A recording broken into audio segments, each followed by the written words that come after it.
ഇന്നത്തെ റെസിപ്പി നമ്മുടെ കണ്ണൂർ സ്പെഷ്യൽ കൽമാസ് ആണ്.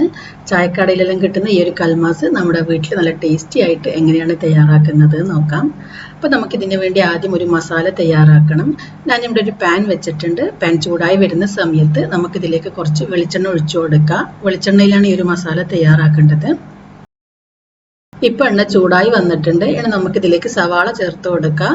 ഞാനിവിടെ 2 സവാള ഇതുപോലെ ചെറുതായി അരിഞ്ഞെടുത്തിട്ടുണ്ട്. ഇത് നമുക്ക് പാനിലേക്ക് ഇട്ട് കൊടുക്കാം.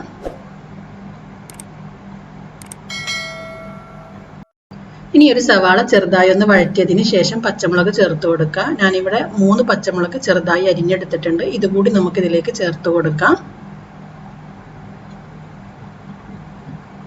ഇനി ഇതിലേക്ക് ചേർക്കുന്നത് ഇഞ്ചി വെളുത്തുള്ളി പേസ്റ്റ് ആണ്. 1 ടീസ്പൂൺ ഇഞ്ചി വെളുത്തുള്ളി പേസ്റ്റ്.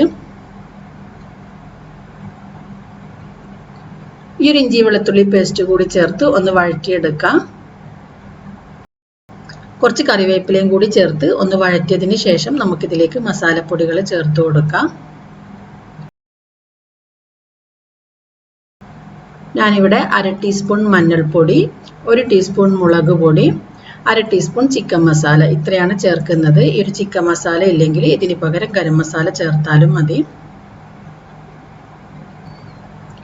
അപ്പോൾ ഈ ഒരു മസാല പൊടികളും ആവശ്യത്തിന് ഉപ്പും ചേർത്ത് സവാള നന്നായിട്ട് വഴറ്റിയതിന് ശേഷം നമുക്കിതിലേക്ക് ചിക്കൻ ചേർത്ത് കൊടുക്കാം.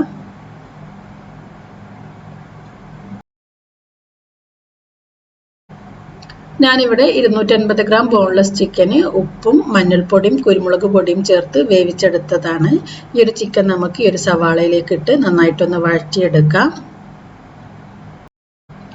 അപ്പോൾ ഈ ഒരു വേവിച്ച് വെച്ച ചിക്കൻ സവാളയിലിട്ട് നന്നായിട്ട് വഴറ്റിയതിന് ശേഷം നമുക്കിതിലേക്ക് കുറച്ച് മല്ലിയില കൂടി ചേർത്ത് ഫ്ലെയിം ഓഫ് ചെയ്യാം. അപ്പോൾ മല്ലിയില കൂടി ചേർത്ത് നന്നായിട്ട് മിക്സ് ചെയ്തതിന് ശേഷം ഫ്ലെയിം ഓഫ് ചെയ്തിട്ട് ഈ ഒരു മസാല നന്നായിട്ട് അടച്ച് വെക്കണം. അപ്പോൾ നമ്മുടെ കൽമാസിന് വേണ്ടിയിട്ടുള്ള മസാല ഇവിടെ റെഡി ആയിട്ടുണ്ട്. ഇനി നമുക്കൊരു അരപ്പ് തയ്യാറാക്കാം. മിക്സിയുടെ ചെറിയ ജാറിലേക്ക് ആദ്യം 1 കപ്പ് തേങ്ങ ചേർത്ത് കൊടുക്കാം. ഇനി ഇതിലേക്ക് ചേർക്കേണ്ടത് ചെറിയ ഉള്ളിയാണ്. ഞാനിവിടെ 10 ചെറിയ ഉള്ളി എടുത്തിട്ടുണ്ട്. ഇതുകൂടി തേങ്ങയിലേക്ക് ഇട്ട് കൊടുക്കാം.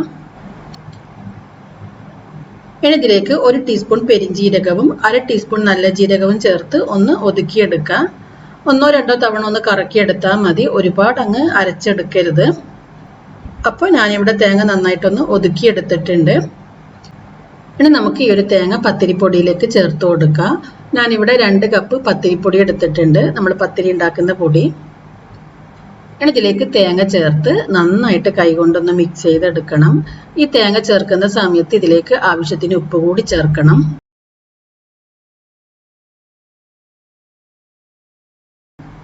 അപ്പം ഉപ്പും തേങ്ങയും ചേർത്ത് അരിപ്പൊടിയിൽ ഇത് നന്നായിട്ടൊന്ന് കൈകൊണ്ട് മിക്സ് ചെയ്ത് കൊടുക്കാം.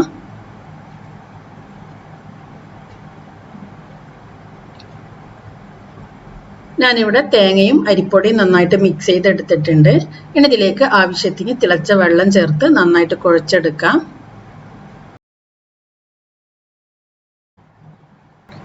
അപ്പോൾ നമ്മുടെ അരിമാവ് ഇവിടെ റെഡി ആയിട്ടുണ്ട്. ഇനി നമുക്ക് കയ്യിൽ കുറച്ച് വെളിച്ചെണ്ണയാക്കിയതിന് ശേഷം കുറച്ച് മാവെടുത്ത് കയ്യിൽ വെച്ച് പരത്തിയെടുക്കാം.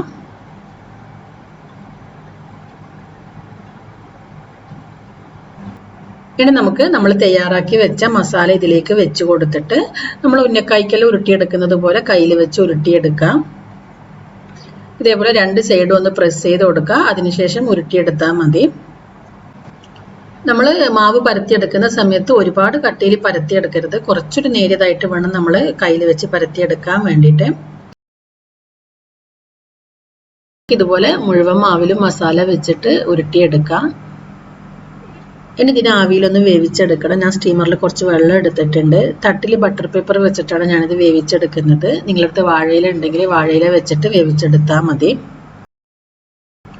എൻ്റെ അടുത്തുള്ളത് ഒരു ചെറിയ സ്റ്റീമർ ആയതുകൊണ്ട് ഞാൻ 2 തവണയായിട്ടാണ് ഇത് വേവിച്ചെടുക്കുന്നത്. നിങ്ങൾ വലിയ പാത്രമാണെന്നുണ്ടെങ്കിൽ എല്ലാം ഒന്നിച്ചിട്ട് വേവിച്ചെടുത്താൽ മതി. അപ്പോൾ നമ്മുടെ കൽമാസ് ഇവിടെ വെന്ത് വന്നിട്ടുണ്ട്. ഇനി ഇതൊന്ന് തണുത്ത് വരുന്ന സമയത്ത് നമുക്കിതിനൊന്ന് ഫ്രൈ ചെയ്തെടുക്കണം. ഇനി നമുക്കൊരു മസാല തയ്യാറാക്കണം. അതിനുവേണ്ടി ഞാനിവിടെ കുറച്ച് മുളക് പൊടി, മഞ്ഞൾപ്പൊടി, ഉപ്പ്, അതേപോലെ കുറച്ച് കറിവേപ്പില ഇത്രയും ചേർത്ത് വെള്ളത്തിലൊന്ന് മിക്സ് ചെയ്തെടുത്തിട്ടുണ്ട്. മുളക് പൊടി നിങ്ങളുടെ എരിവിനനുസരിച്ചിട്ട് നിങ്ങൾക്ക് എത്രയാണോ വേണ്ടത് ചേർത്ത് കൊടുക്കാം. ഒരുപാട് ലൂസായിട്ട് നമ്മൾ ഈ ഒരു മസാല തയ്യാറാക്കരുത്. കുറച്ച് കട്ടിയായിട്ട് വേണം നമ്മൾ മസാല തയ്യാറാക്കാൻ വേണ്ടിയിട്ട്. എങ്കിൽ മാത്രമേ ഇത് ഫ്രൈ ചെയ്യുന്ന സമയത്ത് ഈ ഒരു മസാല നമ്മുടെ ഈ ഒരു കൽമാസിൽ പിടിക്കുകയുള്ളൂ. അപ്പോൾ കുറച്ച് കട്ടിയിൽ തന്നെ ഞാൻ ഈ ഒരു മുളക് കലക്കിയെടുത്തിട്ടുണ്ട്. നമുക്ക് ഓരോന്നും ഇതിലേക്ക് മുക്കിയെടുത്ത് ഫ്രൈ ചെയ്തെടുക്കാം. അപ്പോൾ ഞാനിവിടെ ഫ്രൈ ചെയ്യാൻ വേണ്ടിയിട്ടൊരു പാൻ വെച്ചിട്ടുണ്ട്. ഇതിലേക്ക് നമുക്ക് കുറച്ച് വെളിച്ചെണ്ണ ഒഴിച്ചു കൊടുക്കാം. വെളിച്ചെണ്ണയിൽ തന്നെ ഇത് ഫ്രൈ ചെയ്തെടുക്കണം. നമ്മൾ മീനെല്ലാം ഫ്രൈ ചെയ്യുന്നത് പോലെ കുറച്ച് എണ്ണ ഒഴിച്ചു കൊടുത്താൽ മതി. ഒരുപാട് എണ്ണ ചേർത്ത് ഫ്രൈ ചെയ്തിട്ടുണ്ടെങ്കിൽ ഇതിൻ്റെ മസാല മുഴുവനും എണ്ണയിൽ മിക്സായി പോകും. അപ്പോൾ അതുകൊണ്ട് തന്നെ കുറച്ച് എണ്ണ ചേർത്തിട്ട് വേണം നമ്മൾ ഇതിനെ ഫ്രൈ ചെയ്തെടുക്കാൻ വേണ്ടിയിട്ട്. ഇത് പെട്ടെന്ന് തന്നെ ഫ്രൈ ചെയ്തെടുക്കാൻ പറ്റും. ഒന്ന് മുകൾ ഭാഗവും അടിഭാഗവും ഒന്ന് കളർ മാറി വരുന്ന സമയത്ത് നമുക്കിതിനെ പാനിൽ നിന്ന് മാറ്റാം. ഇതുപോലെ നമുക്ക് മുഴുവനും ഫ്രൈ ചെയ്തെടുക്കാം. അപ്പോൾ നിങ്ങൾ തീർച്ചയായും ട്രൈ ചെയ്ത് നോക്കുക. ട്രൈ ചെയ്ത് നോക്കിയിട്ട് ഇതിൻ്റെ ഫീഡ്ബാക്ക് അറിയിക്കാം.